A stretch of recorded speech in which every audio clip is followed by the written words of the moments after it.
revisen esta parte. ¿Ya? Revisan esto para el próximo martes. Pero ya revisadito. ¿De acuerdo? Entonces, irrigación sanguínea encefálica. Voluntarios, aquí tengo una ayudita. Estas diapositivas. Te levantó la mano. Los dos. Ya son caseritas ustedes también. Ustedes dos. Y usted también, los tres. Suficiente. Pasen los tres. Sí, tienen diapositivas para la ayuda.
Ahí está.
A partir de la carótida interna, esa división, ¿no?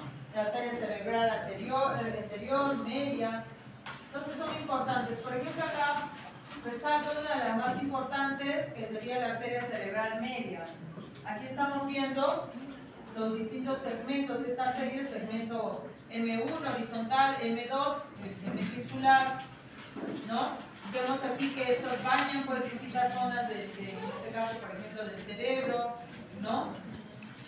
Los lóbulos, viene hacia la parte de los lóbulos frontal, lóbulos laterales, parietal, temporal.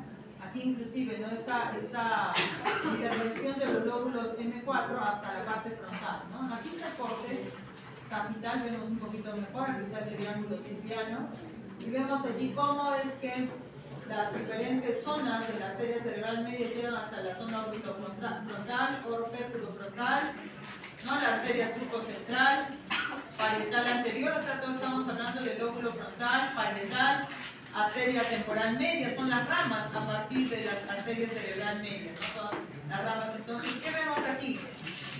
Que la arteria cerebral media es la que baña prácticamente casi la mayoría, está implicado menos el lóbulo occipital, muy poco, pero inclusive el lóbulo occipital está implicado. Entonces, todo el lóbulo frontal, parietal, temporal y parte, inclusive en pequeña parte del occipital, está siendo irrigado influido por la arteria cerebral media y sus ramas, ¿no? Luego aquí está la arteria cerebral anterior, que vemos que está incluyendo la irrigación de bastantes zonas del lóbulo frontal, del lóbulo parietal y todas las zonas del cuerpo calloso, está siendo irrigado por la arteria cerebral anterior. Vemos aquí, ya mencionó su compañero, de las arterias perforantes y cómo en los núcleos centrales, núcleo caudado, la zona del tálamo, la cápsula interna, el núcleo lenticular, ¿no? Están siendo influidos por estas arterias perforantes y vemos aquí la rama, el origen, ¿no? La carótida interna, generando la cerebral anterior, por ejemplo, para bañar también, como les decía, la zona interna, los núcleos del cerebro. ¿Qué más vemos aquí? El sistema vértebro-basilar. Entonces, a partir de las arterias vertebrales, ya su compañera, ¿no? Habló de esta fusión para dar origen a la arteria basilar, ¿no? La arteria basilar es importante también y que suele ser en algunos accidentes cerebrovasculares, nos habló, ¿no? Que suele ser obstruida o inhibido su flujo sanguíneo. Vemos aquí la arteria cerebelosa posterior, la arteria cerebelosa superior, que van a bañar o van a llevar la irrigación hacia el cerebelo, el tronco basilar y sus ramas para en general bañar todo lo que viene a ser el tronco, además cerebelo, tronco cerebral y las zonas colindantes del cuarto ventrículo. Aquí está la arteria cerebral posterior. Se evidencia la comunicación, inclusive con el tronco basilar, y estas son las diferentes porciones, ¿no? Porción 1, 2 y 3 de la arteria cerebral posterior, que no solo baña lo que es la corteza occipital, sino también la zona alrededor del acueducto de Silvio, los tubérculos cuadrigéminos, los pedúnculos cerebrales, ¿no? Que son zonas de influencia para la irrigación de la arteria cerebral posterior. Por eso yo les preguntaba, les pedía que den una repasadita, una miradita a esta circulación cerebral, ya que cuando hablamos de ictus, dependiendo, ¿no? La zona, o dependiendo qué vaso va a ser obstruido o afectado, va a afectar pues las zonas del encéfalo que van a ser irrigadas, ¿no? Que les corresponde su irrigación. Ok, entonces tiene cuatro instrumentos. El cuarto es como que más proceso a formar troncos. Entonces, si el fragmento de estos troncos llega a la irrigación cerebral, puede causar alguna serie de formas. es posible, justo hablábamos, ¿no? De que, bueno, vamos a hablar ahora de ictus, pero sí, hay zonas importantes a partir de la carótida interna y zonas importantes a partir de las arterias vertebrales que pueden generar trombos. Si esos trombos se liberan, o sea, forman émbolos, pueden ir a vasos más pequeños, ¿no? Y generar obstrucción. Está bien los datos que aporta su compañera. Y bueno, hablar de las lesiones cerebrales, ¿no? Y alteraciones que generan estas lesiones cerebrales.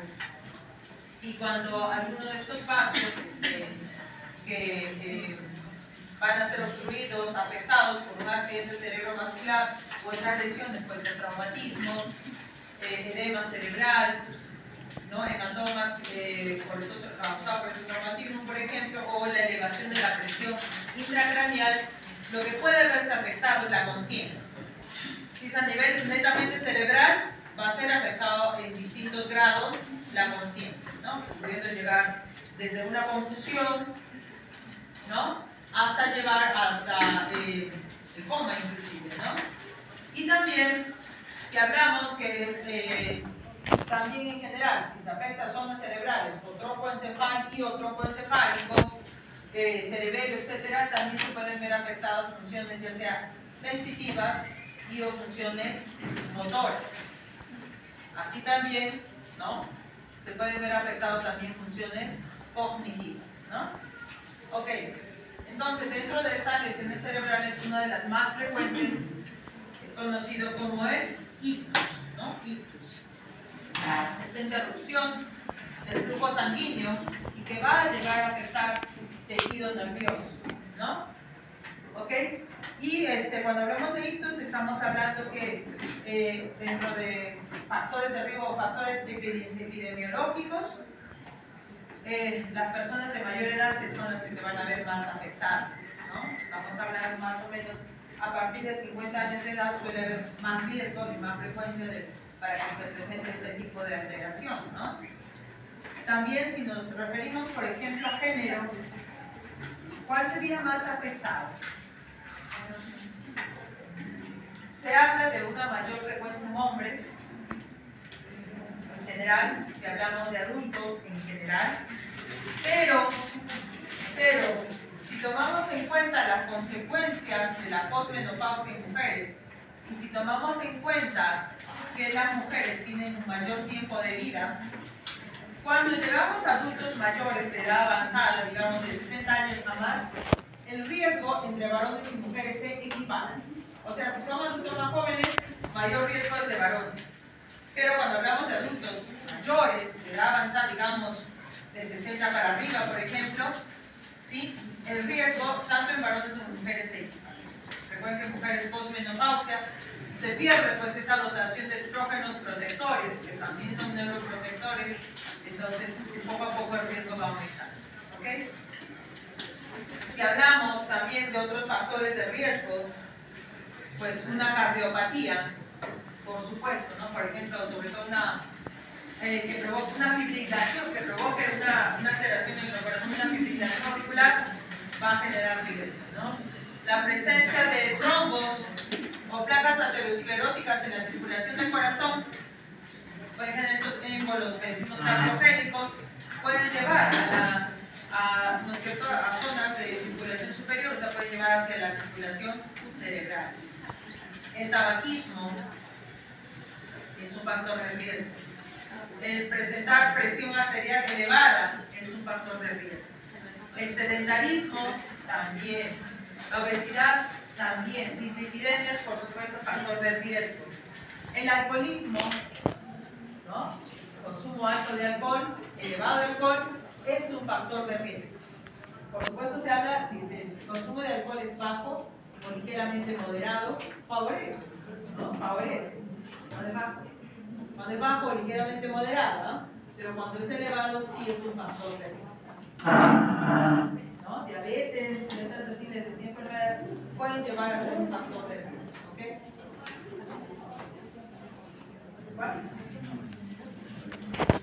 ¿Qué favorece? Favorecer el flujo sanguíneo, ¿no? El flujo sanguíneo no tiene, algunos factores antioxidantes que disminuyen el riesgo de formación de placas ateroscleróticas cuando es moderado. ¿Sí algunos estudios han visto? Ok, bueno, cuando hablamos de ictus, ¿no? Esta alteración de la circulación que puede llevar a un daño, ¿no?, en el tejido nervioso. El ictus lo podemos clasificar. Bueno, en ictus hemorrágico e ictus isquémico. ¿Ok? De lejos vemos ahí grande, ¿no?, un número en el cual es mucho más frecuente el ictus isquémico. Ay, me olvidaba algo más de otro factor de riesgo, la raza.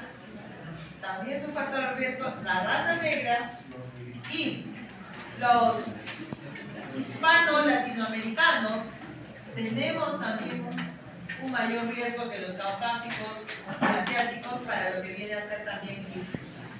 También es un factor de riesgo. ¿Okay? Bueno, entonces les contaba. Ictus isquémico que llega, ¿no?, a obstruir o disminuir, generando hipoxia, ¿sí?, en el tejido cerebral. Hablamos por mayor de 15 minutos, 20 minutos, puede causar pues infarto cerebral, ¿sí? Infarto cerebral. Y cuando mueren las neuronas, ay, no se pasó aquí. Sí, cuando mueren las neuronas, si es algo, entendemos este ictus isquémico, algo focalizado, pues obviamente que va a dañar pues las zonas que no están siendo correctamente irrigadas, no hay suficiente oxígeno, etc. Entonces, al morir las neuronas, infarto hablamos de muerte, ¿no? Al morir las neuronas también liberan, porque es una muerte grosera que se revienta, porque liberan todas las sustancias tóxicas al medio, pueden afectar a las neuronas, a las células vecinas, ¿no es cierto? Entonces, este ictus isquémico va a depender también del tiempo, de este tiempo de bloqueo, de este tiempo de hipoxia, ¿sí? Y qué importante es la reacción para evitar pues que células vecinas se vean afectadas, ya que la exposición a sustancias tóxicas hace pues que se genere, decimos, como una sombra en la cual las células alrededor del daño puedan también verse afectadas. ¿Ok? Y bueno, representa, como decimos, 85-87% en cuanto a mayor frecuencia comparado con el ictus hemorrágico, ¿sí? Y como dice aquí, es causado por una obstrucción que detiene entonces el flujo sanguíneo. Se ha hablado también de lo que es el TIA, que es este accidente isquémico transitorio.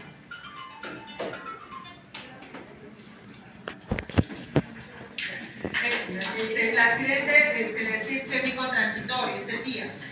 Y ¿qué es lo que pasa? ¿Cómo lo distingo al TIA del ictus isquémico? Porque el ictus isquémico provoca muerte. En cambio, este TIA va a bloquear, va a generar este bloqueo, ¿no?, de la irrigación sanguínea, pero por debajo de estos 15 minutos. Entonces, al hacerlo por menos tiempo, no llega a haber muerte celular. Por eso le llaman transitorio, porque no llega a matar a las células. ¿De acuerdo? A veces en estos pequeños vasos que son afectados, ¿qué es lo que pasa?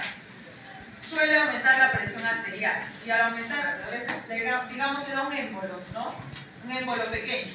Y cuando aumenta la presión arterial con fuerza, lo puede desbloquear, ¿no? La zona que estaba siendo obstruida, empuja este émbolo y ¡pum!, empuja y sale.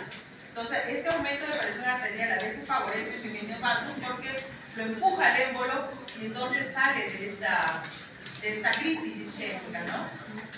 Entonces, eso es, digamos, una de las explicaciones por la cual el TIA, o sea, es transitorio, ¿no? Bloquea temporalmente y luego pasa, ¿no? Pasa ese émbolo. Pero cuando no pasa, pues se da ya el ictus, ¿no? Entonces, este TIA, este accidente transitorio, ¿no?, tiene también, el problema es que tiene un riesgo, está avisando, ¿sí? Está avisando que pudiese haber un riesgo de ictus. Sobre todo si este TIA causa semejantes síntomas, ¿no?, donde hay la confusión, la cefalea, estos mareos, náuseas, vómitos, inclusive esta hemiplegia, ¿sí? Entonces, que pueden causar este estado transitorio, pero si sale del estado transitorio, felizmente no logra la muerte celular, pero es un aviso, puede haber un riesgo. Por ejemplo, si una persona pasa por este TIA, hay que observarlo porque es posible que dentro de las 48 horas entre, no todos, ¿no es cierto?, no todos, pero es posible que entren en un riesgo de ictus isquémico, ¿ok?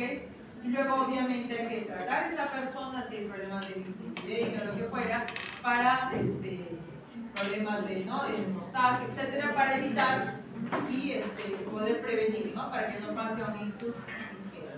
¿Ok? Ahora, este ictus isquémico, ¿no?, este flujo sanguíneo puede verse, por ejemplo, obstruido por una placa ateromatosa, por un trombo, ¿no? Entonces hablamos de un ictus aterotrombótico. Y esas placas que generan esta formación de este trombo suelen formarse en zonas donde hay bifurcaciones, ¿no? Zonas donde hay bifurcaciones, por ejemplo, si hablamos de, ¿no?, esta circulación cerebral, la zona de la carótida que va a dividir hacia las arterias cerebrales suele formarse, por ejemplo, allí también estas placas que luego desencadenan la formación de un trombo, ¿no? Sus compañeros también hablaron de esta división, esta bifurcación de las arterias vertebrales. Puede así también formarse este trombo, ¿ok? En las zonas diversas donde hay bifurcaciones, donde está la arteria cerebral media, suele formarse también esas placas, formar este trombo. Otra tenemos el ictus cardioembólico, su nombre ya lo dice, ¿no? Se forma émbolos,